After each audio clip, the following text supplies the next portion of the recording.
Finally আমরা সাজেক যাই 32 তারিখ। ওকে দেয়ার ফাইনাল 25 তারিখ আমরা ট্যুরে দিমু সাজেক। ওই ওকে হইব না রে বা তুমি একটা কথা বুঝো না, কইলাম রে বাবার 16 Pro Max আইলে যাই, তেন আইলে সাজে গিয়া বালা টালা পিক তুলতাম পারমু। আমি তো বেটা তোর লগে একমত। আমায় কইছিলাম আমার জাহাজ ওয়ান বেশিয়া হেলিকপ্টার লইয়া সব গেলা মিনে এক লগে পুরা ওখানে বেটাই নুরা উড়ি লাগাইছো। ফাইনাল তো হেলিকপ্টার। তোমার যে উন্নতি দেখলাম দিনে দিনে, হেলিকপ্টার থেকে বেনা নামা লাগবে। তুই বাইরে কথাটা হইতে পারলে, মানুষের ইচ্ছা শক্তি থাকলে সবই সম্ভব।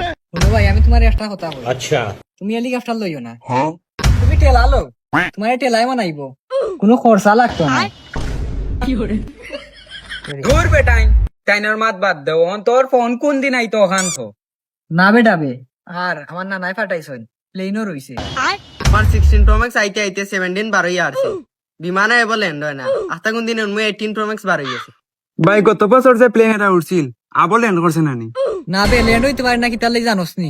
প্লেনের বলে চাক্কা কান খুলিয়া পড়ে গেছে, ও তার লাগি ল্যান্ড না, খালি আকাশও ঘুরে আর ঘুরে।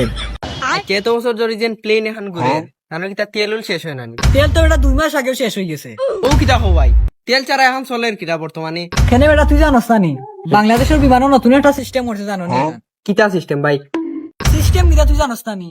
ওহন করবি মানে তো স্টারিং এর নিচে ফেডেল দিলাইছে, ফেডেল মারি কোন রকম জান বাঁচানি যাইব।